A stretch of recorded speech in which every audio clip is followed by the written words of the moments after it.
Olá, tudo bem? Me chamo Érica Brotherhood. Estou aqui fazendo uma live pelo Festival da Limpeza do Projeto Araras. Eu sou arquiteta e faço parte da administração do Projeto Araras. Hoje a gente vai fazer uma live sobre saneamento ecológico. Vou chamar dois amigos meus, o Diego e o Eduardo, para falar um pouco aqui sobre o saneamento ecológico. Bom, o Projeto Araras, como vocês já sabem, é uma ONG e que a gente cuida do meio ambiente, a parte cultural, educacional, desenvolvimento social aqui do nosso bairro em Araras, Petrópolis. E todo ano a gente tem o Festival da Limpeza. Esse ano e o ano passado, por conta da pandemia, a gente está fazendo mais online. Fazendo lives e fazendo palestras. Essa live faz parte de um pacote de lives e palestras pelo Zoom e por aqui, pelo Instagram. Tá bom? Bom, esse ano o tema do nosso Festival da Limpeza é Nas Águas da Vida. Vamos falar um pouquinho sobre as águas que a gente tem no nosso planeta, como preservar, como cuidar, e nada melhor do que o saneamento ecológico, né? Para falar um pouquinho. Então, vou chamar esses meus amigos, eles trabalham comigo com a bioconstrução. Eu sou arquiteta, trabalho com sustentabilidade, com bioconstrução. Faço parte de um projeto chamado Pé de Prana e de um outro lindo projeto chamado IC Permacultura. Então, vou chamar eles para se apresentarem melhor e falar um pouquinho também da IC, tá bom? Bom, vamos lá. Eu não sou muito boa aqui na live não, mas vamos tentando. Vou convidar o Diego e o Eduardo. Bom, eu acho que eu fiz certo. Isso. Oi, amigo. Olá, boa noite, gente. Oi, oi. Alô? Deu sim.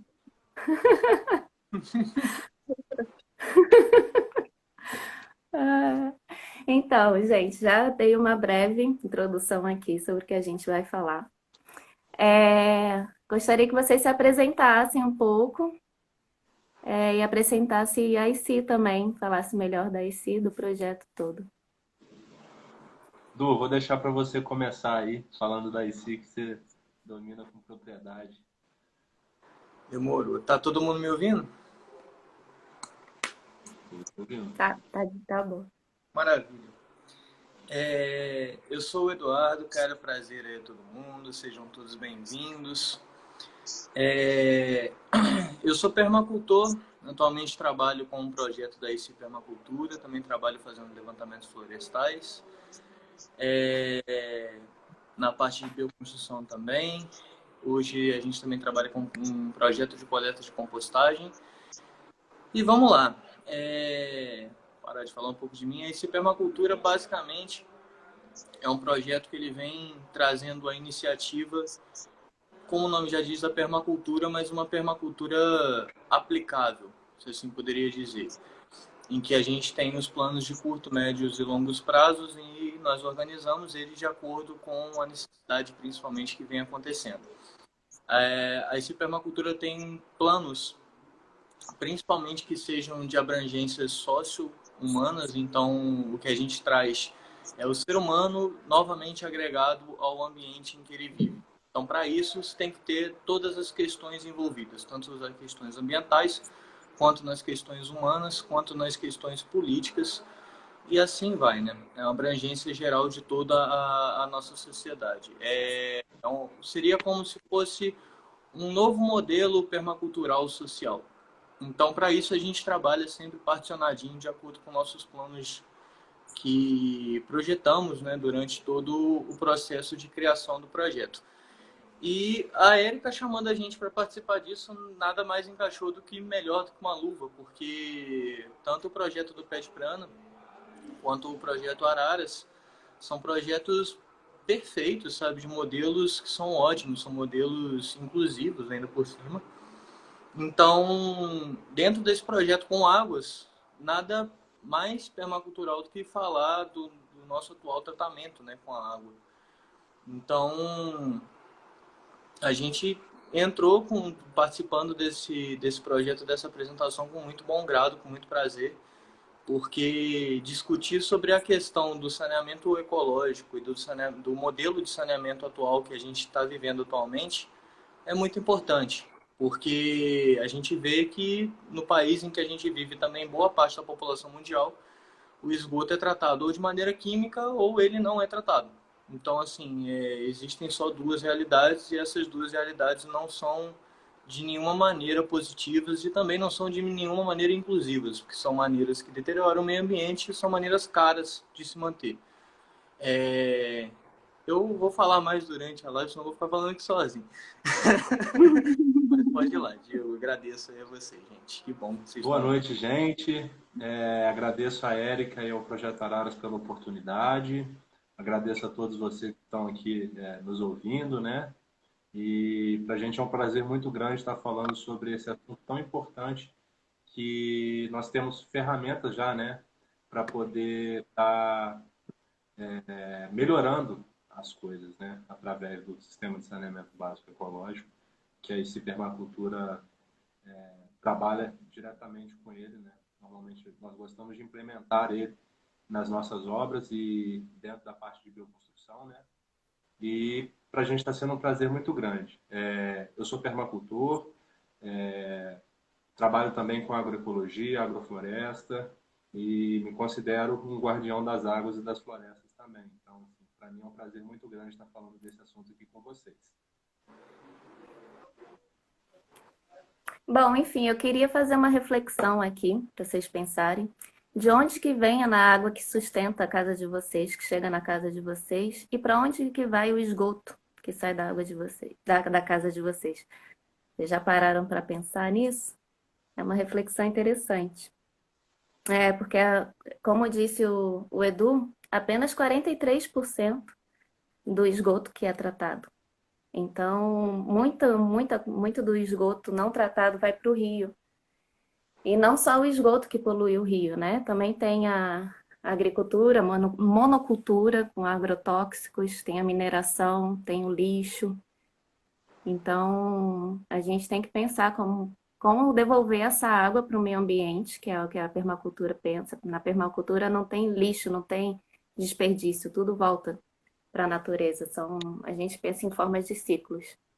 Então, como é que essa água que a gente pegou do meio ambiente, como é que a gente vai devolver ela de uma forma nutritiva? Porque a gente consegue reutilizar essa água. Ela não precisa voltar poluída. A gente consegue utilizar como adubo, a gente consegue, enfim, de várias formas. O que vocês acham, meninos? Posso falar primeiro, Diego? Pode, por favor. Cara, o grande negócio é justamente esse, né? Eu levantei alguns dados do site do IBGE e a gente tem que 40% da água do Brasil potável ela é desperdiçada. E nesse levantamento de dados, eles também têm um levantamento de dados por desperdício de água em estados. E o maior desperdício de água nos estados vão principalmente nas regiões centro-oeste e norte. Coincidentemente, esse maior desperdício de água ocorre nas regiões onde que tem a abrangência do agronegócio, nos plantios de soja, nos plantios das commodities, né? Algodão, soja, milho, sorgo e assim vai. Então a gente vê que boa parte da nossa água potável, apesar de haver uma economia dentro das cidades, um programa de economia dentro das cidades, que é fecha a torneira quando você está escovando os dentes, ou fecha o chuveiro enquanto está se ensaboando, toda essa economia é basicamente destinada para que ela vá ser gasta em outro setor. Não existe um programa de economia de água que seja efetivo, colocando no ar, falando, alô, muda aí o seu sistema de plantio e coloca ele para um modelo que seja captação de água, porque o negócio está ficando feio e o gasto está sendo diretamente para vocês.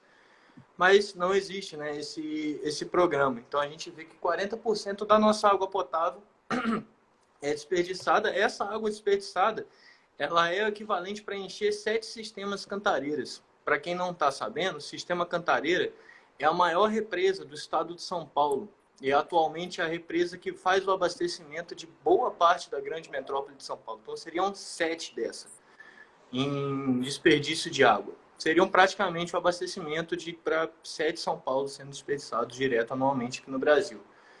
Então, com essa questão do desperdício de água e do acesso, principalmente a essa água, é muito complicado, porque isso advém principalmente das políticas públicas que sejam feitas e destinadas para que esse desperdício de água seja reduzido ou que essa água seja destinada para os locais corretos e como que é o manejo dessa água no final das contas, que é o que a Erika falou, na permacultura você não abre a torneira, a água sai, vai por ralo abaixo e acabou o destino dela. Não, ela tem que passar por um tratamento, ela tem que passar por um manejo em que essa água volte ao destino dela em uma maneira em que essa água não seja simplesmente colocada para fora como um resíduo.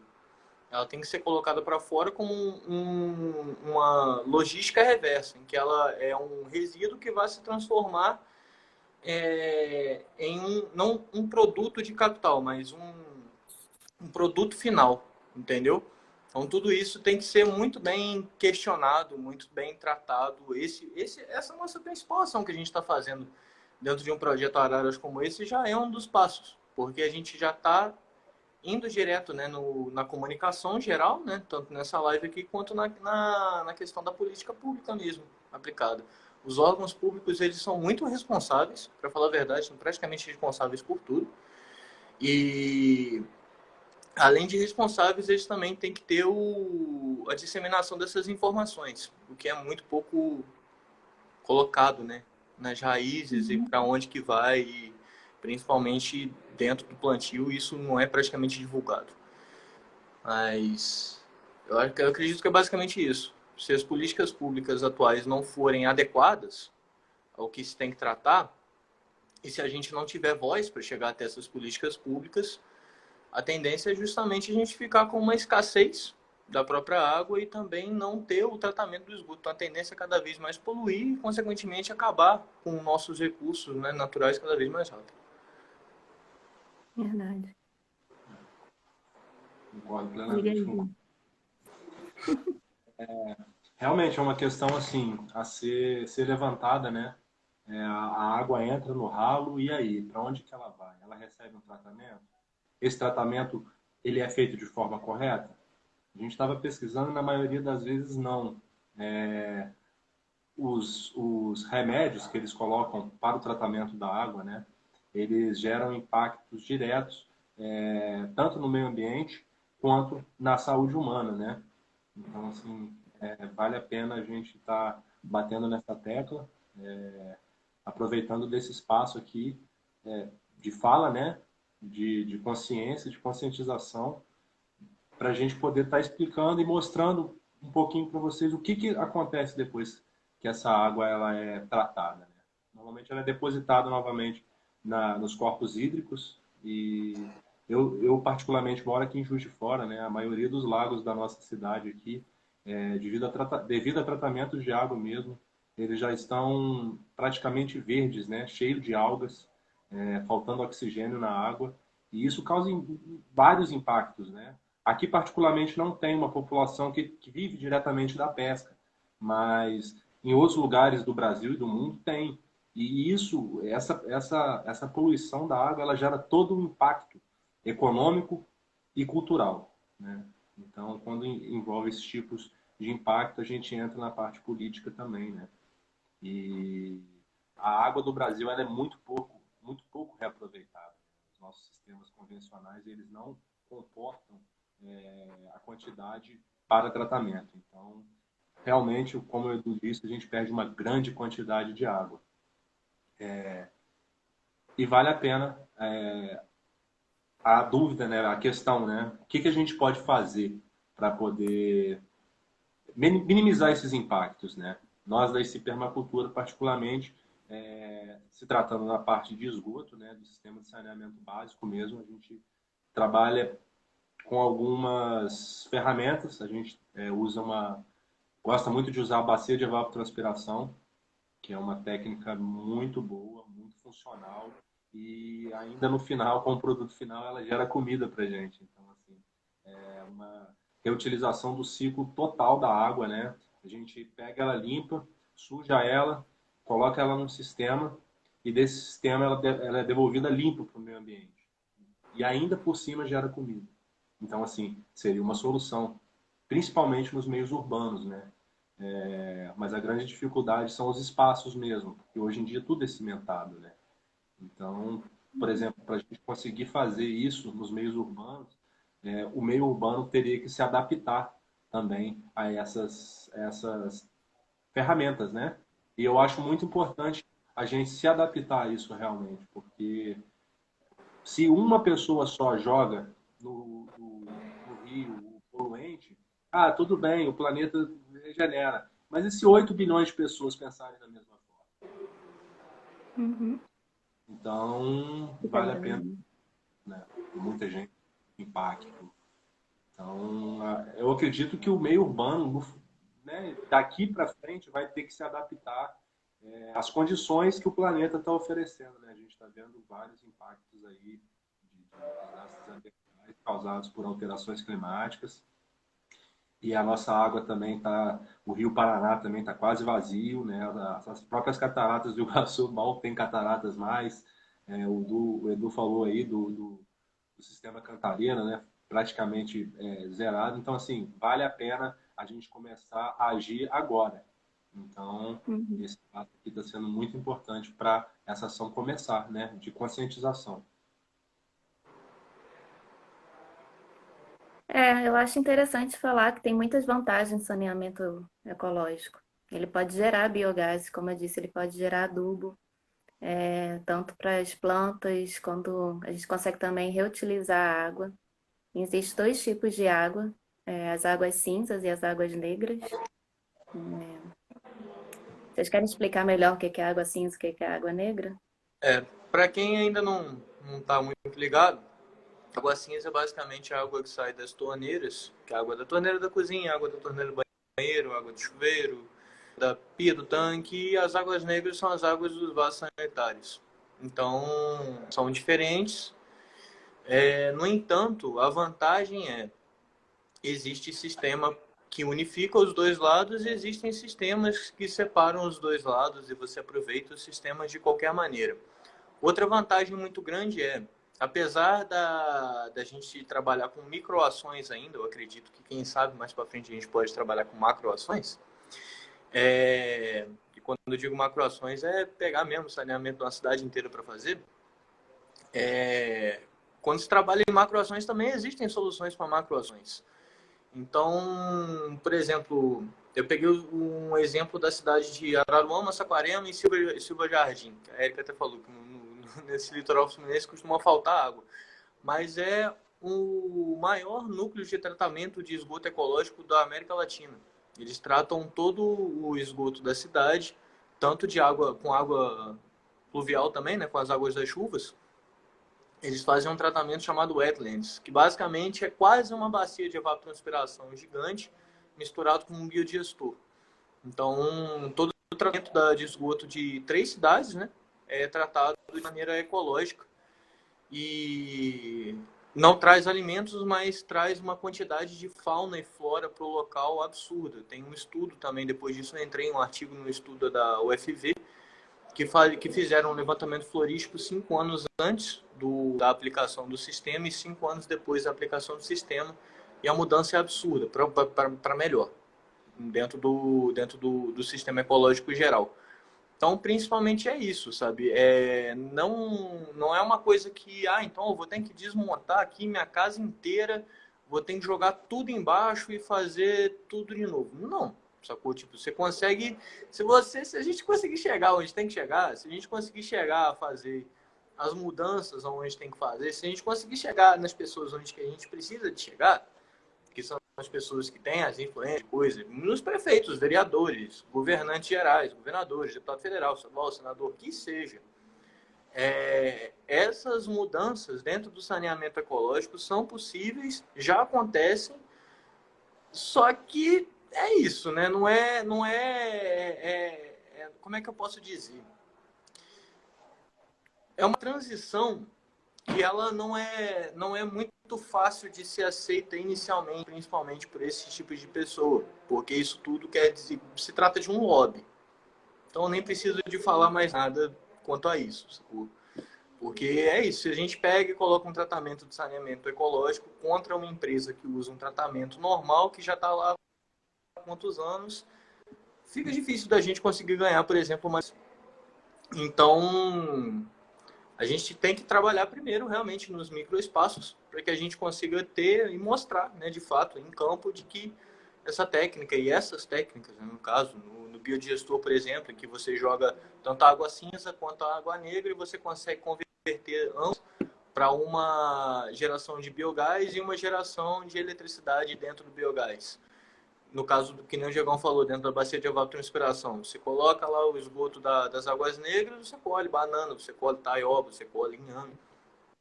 Dentro do filtro a mesma coisa, que é só para águas cinzas. Então, assim, todas essas técnicas, elas criam uma coisa que quem quer ter o poder geralmente tem mais medo, que cria a independência, a autonomia, que é o que a permacultura principalmente prega.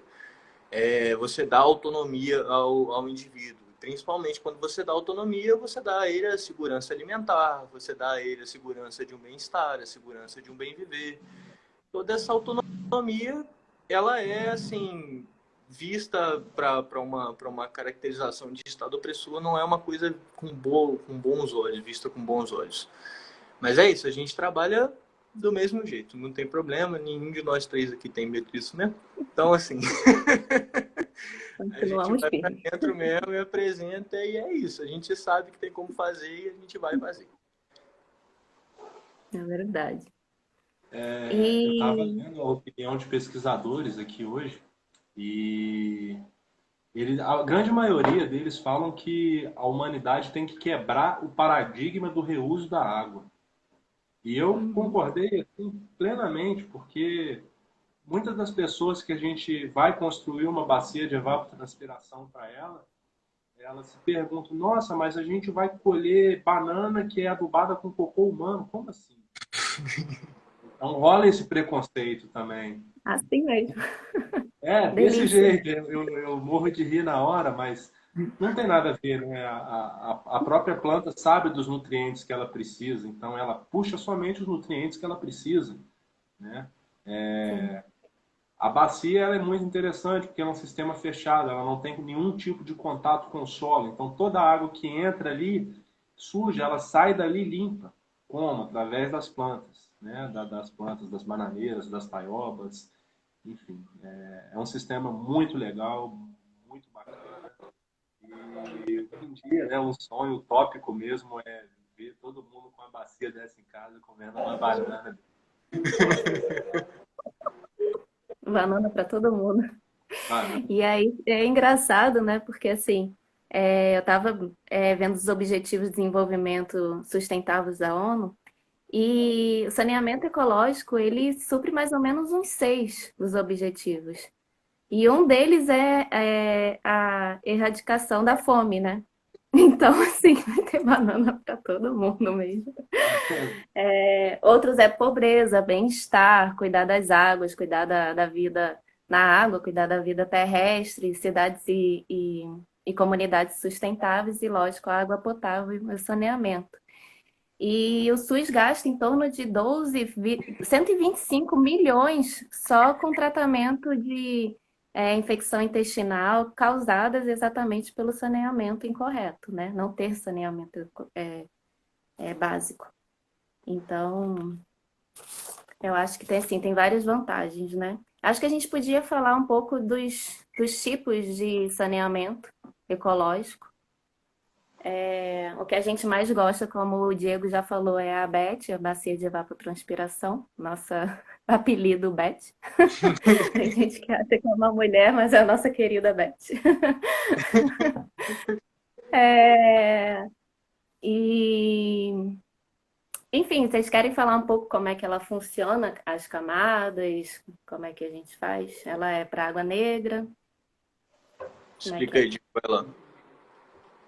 Então, gente, a Beth, né, nossa queridíssima, ela é um sistema fechado de água preta, tá?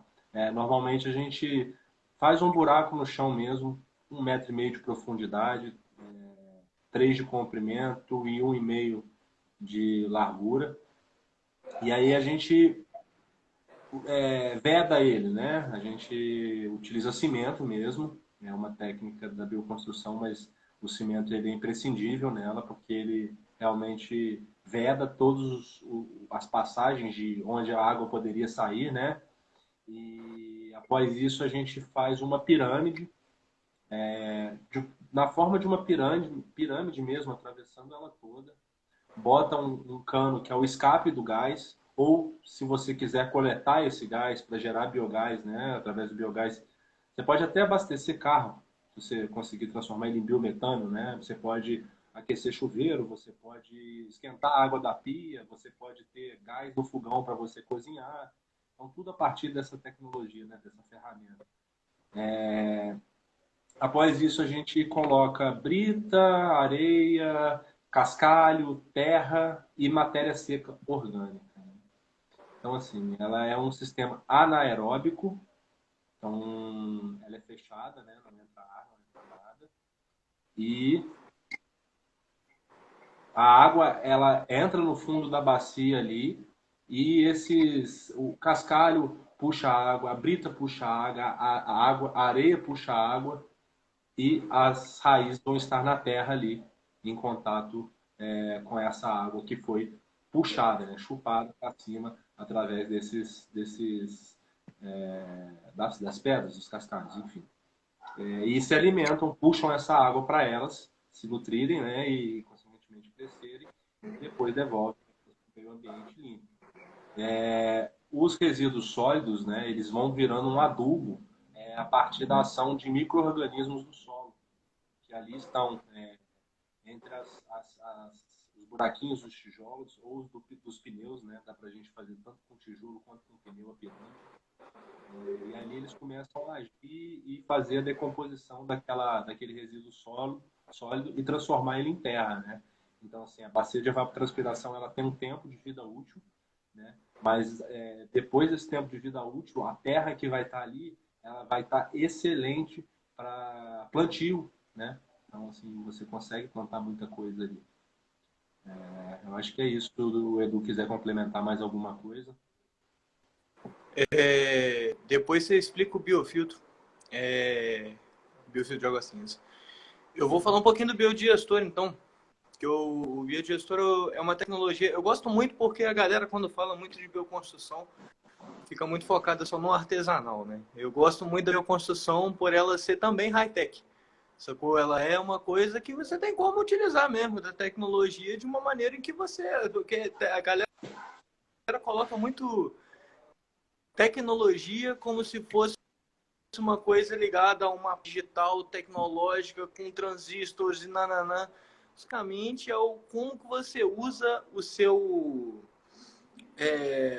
recurso principal e como você consegue transformar esse seu recurso principal a seu favor. Isso basicamente é uma definição de tecnologia. Então, assim, o biodigestor nada mais é do que uma grande tecnologia que a gente tem, né? Apesar de ser bem antigo, o biodigestor já tem mais de 150 anos, desde o primeiro biodigestor criado na Índia.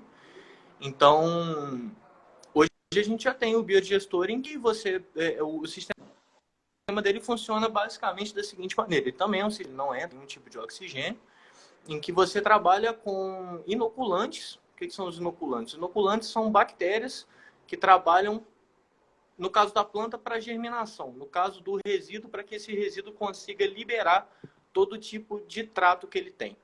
São 4 partes que se tem. Primeiro, o resíduo cai no biodigestor e ele perde água. Depois que ele perde, começa a liberar os ácidos. Esses ácidos começam a trabalhar na criação das bactérias. Depois que essas bactérias se criam, acontece uma parte chamada acetogênese, que é quando começam a liberar os aminoácidos. Esses aminoácidos são os mesmos aminoácidos que alimentam as bactérias. E depois da acetogênese, vem a liberação dos gases, que é da onde que sai o biometano. No caso, sai o metano, com o tratamento ele se transforma em biometano. E esse biometano, consequentemente, você pode transformar ele em energia elétrica. E ainda por cima, no final de todo o processo, sai também um líquido chamado digestato, que é basicamente um biofertilizante, que você pode utilizar nas plantas ainda por cima. Então, assim, o biodigestor, ele te dá o composto sólido, depois que ele já tiver com toda cheio, né, até o alto da capacidade. Ele te dá o digestato, que é o biofertilizante para as plantas da adubação líquida, é um NPK natural, ótimo, por sinal. Ele te dá o gás e ainda por cima trata todos os seus resíduos, tanto de água negra quanto de água cinza. Então é desse tipo de tecnologia, principalmente dentro da bioconstrução, que eu sempre falo, sempre bato a tecla. Não é que seja uma coisa necessariamente que tem que ser artesanal, sacou? É uma coisa que ela tem que ser realmente com tecnologia aplicada, de acordo com os tempos que a gente vai passando. A gente não pode ficar de uma maneira arcaica, construindo no pau e pedra, sendo que a gente pode utilizar os recursos que a gente tem e pensar eles de uma maneira mais bem moldada, mais adaptada, em que a gente consiga realmente colocar esses recursos de uma maneira correta. Então, basicamente, o biodigestor ele funciona perfeitamente bem dentro do sistema de tratamento, tanto para pequena quanto para grandes escalas, parecido, por exemplo, com o biodigestor canadense. Ele consegue armazenar uma quantidade absurda de... Então, assim, você tem como, por exemplo, meter um biodigestor canadense para cada quadra, para cada bairro de uma cidade e coletar tudo. Isso pode acontecer. Isso é possível, é viável. Só que é isso, é viável, mas vai estar dando gás de graça para um monte de gente, né? Então, o gás no preço que tá. É uma ameaça. Mas, enfim,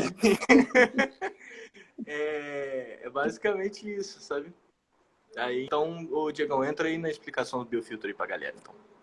Só mais um complemento aqui, só para o pessoal ter uma ideia, que há propriedades rurais no Rio Grande do Sul, que elas são todas alimentadas pelo biogás feito nos biodigestores. Então, assim, quando eu falo toda alimentada, é gás de cozinha, chuveiro quente, combustível, biofertilizante. Então, assim, realmente é uma ferramenta 100% sustentável, né? O biodigestor. Ele gera energia, gera vida, né, através do biofertilizante e ainda faz toda essa reutilização correta da água aí. O Uma gás não outra, precisa ser caro, né? a gente falou um pouco da BET, né, que é o tratamento para águas negras. O Edu falou um pouco dos biodigestores, que eles servem para tratar tanto a água negra quanto a água cinza. E agora eu vou falar do biofiltro de água cinza, que ele é especificamente para água cinza, né? O biofiltro de água cinza, a gente faz ele de acordo com o que a gente tem no local, né? A gente usa muito madeira verde, né? Porque a madeira verde, quando ela é cortada verde, a tendência dela é que quando cai a água ali em cima, ela automaticamente chupa essa água. Então, quando ela chupa essa água, só ficam os detritos ali, né? Da cozinha ou da pia, enfim. E esses detritos, com o tempo, com a função dos micro-organismos do solo, eles vão virando terra, né? Uma terra preta muito boa. Então, assim, o biofiltro de água cinza, ele consiste num buraco no formato de um funil mesmo, tá? Ele tem aquele canudinho mais embaixo e depois ele abre como se fosse uma pétala de uma flor, né? A gente pode usar somente a madeira ou a gente pode usar pedras, né? E madeiras. A pedra, ela também é um filtro natural, né? Então a gente costuma usar elas no fundo do biofiltro de água cinza. Na parte fina, né, do biofiltro, e em cima a gente faz uma cama de madeira verde, né? Elas entram assim, assim e assim. E depois matéria orgânica seca, matéria orgânica verde, folhas verdes, né? E o cano que chega até ali, obviamente. Então, assim, quando a água cai ali, a madeira verde automaticamente já chupa boa parte dessa água. O que conseguir descer, eles vão passar por uma filtragem nessas pedras, né? Então, quando ela vai tocar o solo lá embaixo, ela já vai chegar filtrada. Então, assim, ela já vai ser devolvida para o lençol freático filtrado. Então, limpa novamente.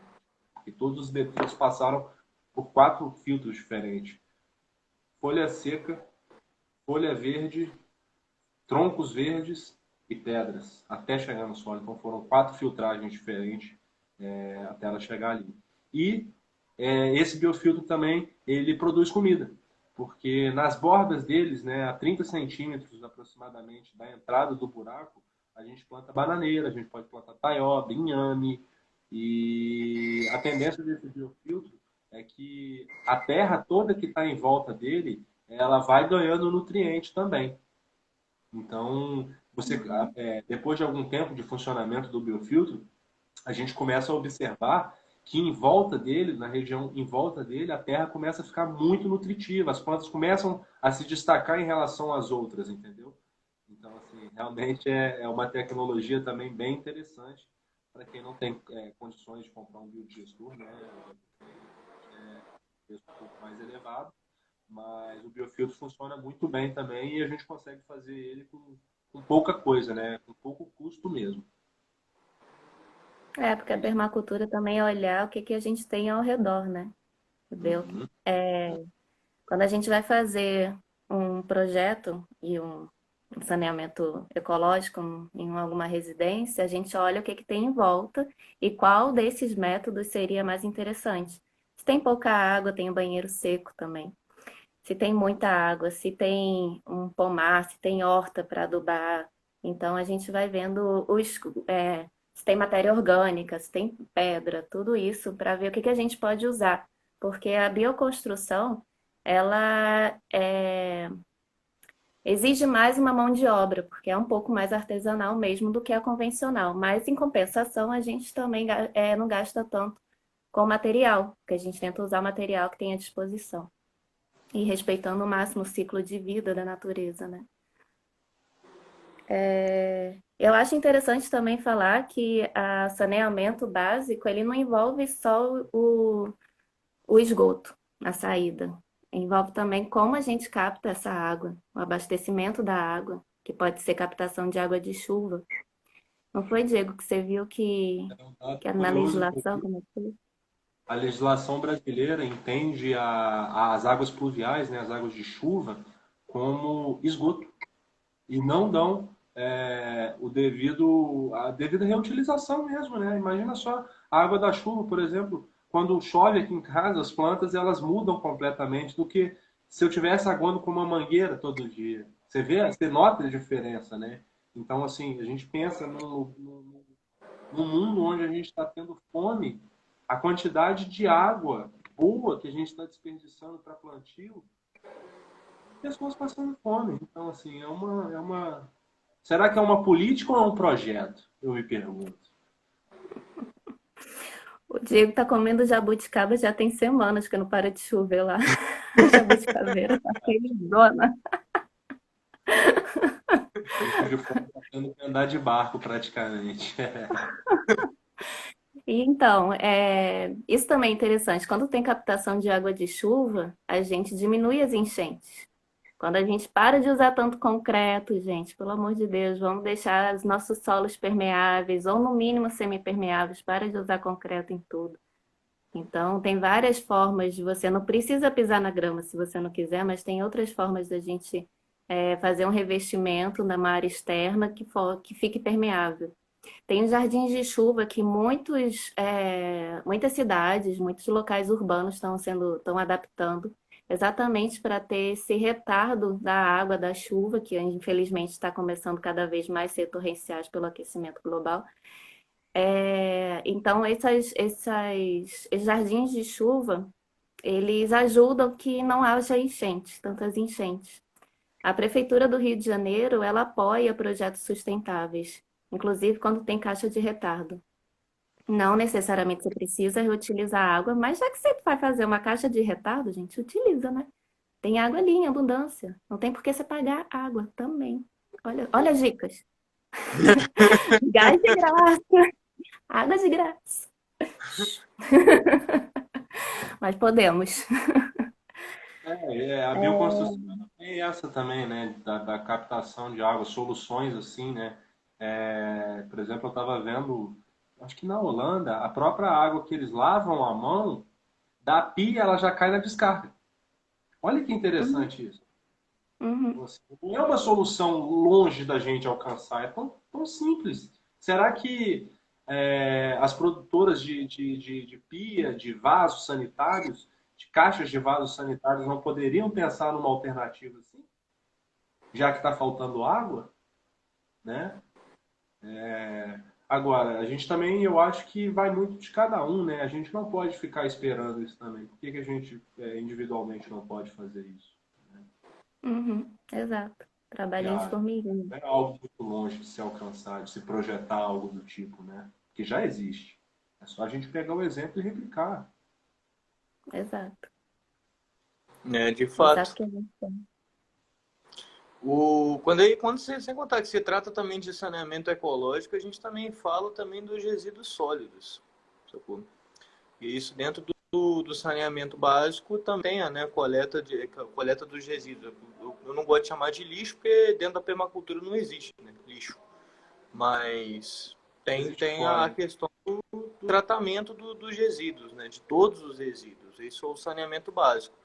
Então, basicamente, é justamente isso. Quando a gente tem que pensar no saneamento, a gente tem que pensar no saneamento de maneira geral e como conseguir, no caso como a permacultura coloca, como conseguir tirar energia, fonte energética de tudo que se tem ao redor. Então, basicamente, você não pode ter uma fonte de energia só, porque se você depender só dessa única fonte de energia, se ela acabar, você está. Tá. Entendeu? Então, É, assim, você tem que depender Censurado foi. de pelo menos umas duas. Então, o que acontece? Você pode fazer uma compostagem, você pode utilizar um biodigestor, você pode utilizar uma bacia de evapotranspiração, você pode fazer coleta de água da chuva. Tudo isso são recursos energéticos que a gente consegue trabalhar e consegue manejar sem fazer com que eles sejam jogados fora. Então, esse tratamento, né, dentro do saneamento geral e no saneamento ecológico, no manejo das águas, é primordial. A gente precisa de o nosso tratamento com os resíduos a partir de ontem, nem de agora. Tem um estudo do IPCC muito interessante, que em 2040, com as mesmas emissões que a gente tem de esgoto dentro das cidades, para o mar, em 2040 a gente já tem a acidificação completa dos oceanos e não tem mais vida nenhuma no oceano. 2040. É daqui a 19 Tá anos. longe, né? Entendeu? Então, É. assim, em 2040, se o esgoto continuar sendo jogado nos rios e indo para o mar diretamente, a gente não tem mais oceano. Se a gente não tem mais oceano, deu ruim, sacou? Porque acabou, não tem mais jeito. Vai chover ácido em tudo quanto é lugar. Porque a gente aqui, por exemplo, a gente aqui não, porque eu estou em Curvelo agora. Mas a boa parte da região da Mantiqueira, em face para o mar, a maioria das chuvas que a gente recebe vem do oceano. Então, se a gente recebe chuvas que vêm do oceano, se a gente recebe uma chuva que vem de um oceano ácido, consequentemente, a gente vai receber uma chuva ácida. Então, isso é muito prejudicial, cara. A gente precisa de trocar o nosso modelo de saneamento há muito tempo. Isso já existe as soluções para isso há bastante tempo. Já existem pessoas que estão lutando para isso já há bastante tempo. E agora a gente está conseguindo ter a oportunidade de conseguir aplicar todas essas teorias, mostrar como elas funcionam, mostrar, colocar a materialização de todos os projetos que estavam no papel. Então, é muito importante a gente ter esse momento que a gente está tendo agora, por exemplo, com todo mundo que está vendo aí a gente agora. Aliás, quem quiser ter alguma pergunta, deixa aqui embaixo depois, a gente responde.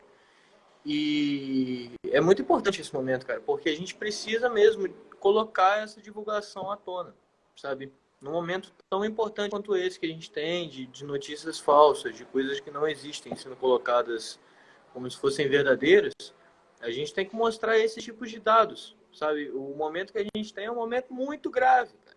É um momento muito grave, é um momento muito delicado, em que a gente tem que fazer o máximo de esforço possível para que isso tenha uma transição da melhor maneira possível também. Então, a gente fazendo esse trabalho, Projeto Araras, cara, tudo isso que a gente está trabalhando, junto com esse permacultura, junto com o Pet Plano, tudo isso é muito importante, cara, para a gente conseguir trabalhar. Esse movimento que a gente está fazendo é primordial. Tem que apresentar as soluções, sabe? Não é só apresentar o problema existe, está aí desde sempre, sacou? E tem tido atitudes paliativas quanto a ele durante. O negócio é agora entrar com uma solução que não seja paliativa, entrar com uma solução que seja de fato definitiva, para que isso seja aplicável e seja também acessível à pessoa que queira conseguir, né, transformar os resíduos dela de maneira que seja transformado em vida ou em energia. Só um fato curioso aqui, esses dias a gente estava fazendo um estudo para uma palestra que a gente deu, levantando algumas questões históricas, né? No século XVIII e XIX, por exemplo, os camponeses europeus eles iam com a colheita para a cidade, né? E voltavam da cidade com os resíduos sólidos gerados pela cidade para a roça, para fazer a correção do solo e fazer um novo plantio. Então, assim, isso lá no século XVIII e XIX, né? A gente já está no século XXI, mas assim, eles já estavam fazendo alguma coisa, né, em prol desse descarte desses resíduos que às vezes muitas das pessoas pensam que não servem para nada, e muito pelo contrário, é um adubo de excelente qualidade, só de ser tratado da forma correta, né? Então, eu acho que é Exato. um pouco. Eu falei disso e vou bater nessa tecla de novo. A humanidade tem que quebrar o paradigma do reuso da água, porque senão a extinção é certa. A gente, né, não vai ter água para beber e nosso corpo é 90% água. Então, assim, Sim. tem que ficar muito esperto com isso mesmo. E parar principalmente com atitudes que sejam muito paliativas, né, cara? Porque a gente tem um programa de reciclagem que ele é extremamente furado, entendeu? Então tipo, atitudes paliativas. Vamos reciclar o lixo. Aí bota lá 4 caçambinhas, uma diferente da outra. Aí vai lá um cara com um milkshake, com um copo sujo de milkshake, joga lá dentro. Pronto, já infectou o negócio inteiro, perdeu a reciclagem inteira. Pronto, e aí? Sacou? Tem que ter atitudes que funcionem. Sacou? A reciclagem do modelo é uma reciclagem furada. Uma reciclagem feita justamente para você falar, olha aqui, você está reciclando seu lixo. Agora pare de me encher o saco e me deixa vender o meu copo descartável em paz. É basicamente isso. Sim, se a gente entrar com atitudes que sejam definitivas, que nem o Diego acabou de falar, há 300 anos atrás, os caras saíam da roça para vender os produtos na cidade e voltavam da cidade com os baldinhos cheios de bosta para adubar a horta lá no processo de compostagem. Entendeu? Então, isso não existe mais esse negócio de desligar a sua torneira de escovando dente, que isso aí vai melhorar para nem se for a cidade inteira, cara. Já existe cálculo para isso. A ciência com os dados estão aí para isso, para mostrar que essas atitudes são paliativas, não são definitivas. Entendeu? A água que está sendo gasta, a água que está sendo desperdiçada, muito além da descarga, a água está sendo desperdiçada no agronegócio. Entendeu? Então, todo o nosso trabalho tem que ser focado agora em atitudes que sejam definitivas. Sacou? É o tratamento e saneamento de esgoto ecológico, para a gente reutilizar as águas, para a gente reutilizar elas, transformando elas em pegar a água, enfiar um monte de fluoreto, cálcio, flúor, uma pancada de química, e depois pegar essa água e devolver para dentro do rio de novo. Isso não é definitivo, né? Eu acho que eu travei. Travou só a imagem, mas estamos te ouvindo. Agora eu Tá acho que ouvindo a foi. gente? Eita.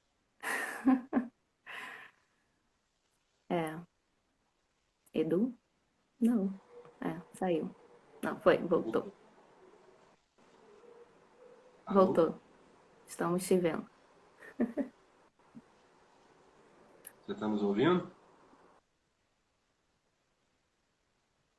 Eu acho que tem que mudar realmente essa consciência.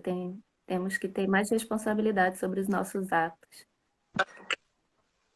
em vez de ficar se sentindo porque reciclou um lixo que fez o suficiente, tá bom, já me livrei da culpa, né? Da tal da culpa. A gente faz parte da natureza, né? A gente tem Né? que pensar que a Porque gente está dentro dela. você pensar em jogar fora é muito fácil. Mas lembrando que a gente está dentro de um planeta e não existe fora. A minha casa não é esse pedaço de concreto que me envolve. A minha casa é o planeta. Então, assim, quando eu jogo fora, fora de onde? Fora do meu pedaço de concreto?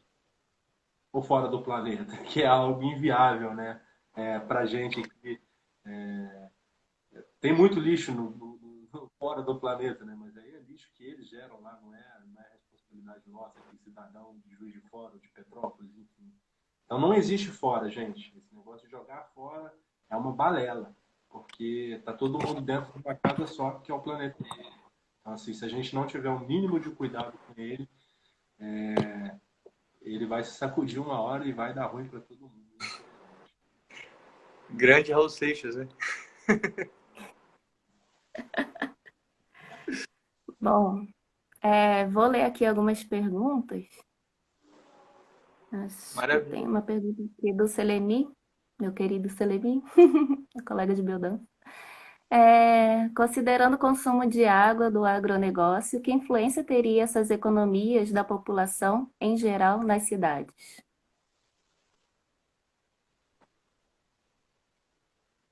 Ahn, não estou te ouvindo, Edu. Ô, Seremi, vocês estão me ouvindo aí certinho? Porque eu não estou enxergando. Tá só com um delay, Então, mas tá. maravilha. Você tá me ouvindo, tá bom. É... Não, então tá bom. Já menos mal, já vai dar para me ouvir. Ô, Seremi, o consumo de água, ele corresponde a mais de 60% do nosso consumo. A influência, cara, de que a gente tem, eu não sei se é essa exatamente a sua pergunta. A influência que a gente tem em fazer a economia de água nas cidades, perto do que o agronegócio usa de água para produzir um alimento que não vai para a mesa dos brasileiros, nem se compara. Por mais que a gente consiga fazer uma redução de descarga do vaso, se a gente consiga fazer uma redução, se a gente consiga fazer uma redução na escova dos dentes, nessas coisas, a gente vai conseguir realmente fazer uma redução que eu falei. Vai ser uma redução tão pequena, vai ser tão pequeno que vai ser paliativo. Porque a gente vai estar reduzindo, mas o agronegócio vai indo. Então, enquanto a gente reduz o nosso consumo, eles aumentam o consumo. Então, assim, não bate os números, sabe? Por mais que a gente tente fazer uma redução de utilização de água dentro de casa, essa redução nunca vai ser nem próxima exponencialmente do gasto que se tem de água no agronegócio. Então, assim, são duas escalas completamente diferentes. Nem cosquinha, exatamente. Um comentário aqui embaixo que não vai fazer nem cócega. Não vai adiantar absolutamente nada. É paliativo. É coisa que se coloca na televisão para você ficar com a sua consciência um pouco mais tranquila para quando você desliga o seu chuveiro enquanto está se ensaboando. Basicamente para isso que serve esse tipo de campanha. Para que você fique de consciência limpa. Mas é uma consciência limpa fajuta, né? Porque quando a gente pega realmente os dados, quando a gente vê a verdade nas coisas, a gente se depara com uma situação completamente ao contrário. Entende? A gente se depara com uma situação de que, pô, eu tô aqui enquanto o cara vai lá e gasta 10, 15 vezes mais porque desmatou uma mata inteira para aumentar mais o plantio, para pegar mais recurso hídrico e assim vai. A roda gira e a gente capota. Entendeu? Então, assim, não faz nem cócega. Entendeu? As ações que se promovem aí dentro dessas campanhas de redução de água. Foi o que eu falei. O paliativo já foi há muito tempo. Agora, como esse outro comentário aí embaixo, de se mudar o hábito alimentar. Isso, assim, é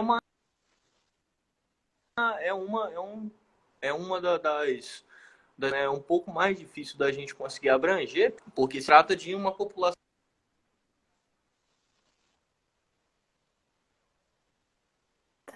Acho que picou a ligação. É um pouco mais complexo se dado o quesito alimentar, porque a alimentação no Brasil, né? A gente está numa população em que a gente voltou à faixa da a gente está na insegurança alimentar de novo. Então, assim, os 500, né? O negócio mesmo é a gente rever as nossas soluções paliativas e na aplicação de soluções sejam definitivas. É o que eu acho, pelo menos. Gente, Só abrindo uma aspas aqui, né?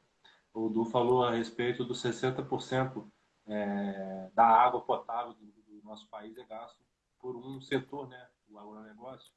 Só que lembrando que além deles gastarem esse 60% de água, eles fazem um uso extensivo de agrotóxico e poluem os corpos hídricos e os lençóis freáticos, né? Eu tive na Amazônia e em alguns pontos do rio Tapajós, a gente já começava a observar algas, né, cianobactérias. E impressionante como isso coincidia, que quando a gente olhava as margens do rio, o que que tinha lá, gente? Uma monocultura. Então, o impacto é visto a olho nu, né? O impacto é visto a olho nu. Então, assim, a gente está no país que tem mais água em abundância do planeta, né? A gente tem os dois maiores aquíferos de água doce do planeta, né? O aquífero Guarani, que é o segundo maior, e o aquífero Alter do Chão, que é o primeiro, né? Ele fica no estado do Pará. E a Amazônia está sofrendo, né, com as monoculturas. A monocultura ela já chegou no aquífero Alter do Chão, eles já estão na porta ali, então assim, esse aquífero também já está sendo poluído, já está sendo intoxicado, né, por agrotóxicos, por alto teor de mercúrio, de um monte de porcaria que não interessa a gente, né, para nossa saúde, nosso meio. Veneno. Um monte de veneno. Gente, Exatamente. eu vou ter que encerrar a live, porque já vai dar 1 hora. Não sei se tinha uma história de que se eu não encerrar antes de 1 hora, ela se perde. Vai para Nárnia. Então, Então, vou eu queria agradecer muito agradecer. a participação de vocês. Acho que foi muito rica essa live. Vou deixar ela salva aqui no Instagram do Projeto Araras e no DAICI. E quem quiser assistir depois, mandar mensagens também, perguntas, estamos aí, tá bom? Gente, muito Obrigada, obrigado gente. a todos. Boa noite, bom descanso a todos. É isso, gente. Eu agradeço também demais a presença, a Érica, Diego, meus parceiros de trabalho. Segue o projeto Bad Prana, segue esse Permacultura, segue o projeto Araras, tá tudo aí. Agradeço muito a participação e tamo junto. Qualquer dúvida, qualquer pergunta, @agroflorestando aí também. Para quem quiser trocar uma ideia, falar sobre a mudança que a gente precisa tomar de verdade, estou à disposição. Qualquer pessoa é a melhor riqueza que tem. Nossa maior riqueza é o nosso, principalmente, material humano. São as pessoas que a gente consegue transformar e assim a gente consegue transformar a sociedade. Então é isso. Valeu, gente. Eu agradeço Obrigada. mesmo, gente. Vocês são Boa noite a todos. demais. Todo mundo que está aí assistindo e todo mundo que está aqui junto. Beijo para vocês. Beijo.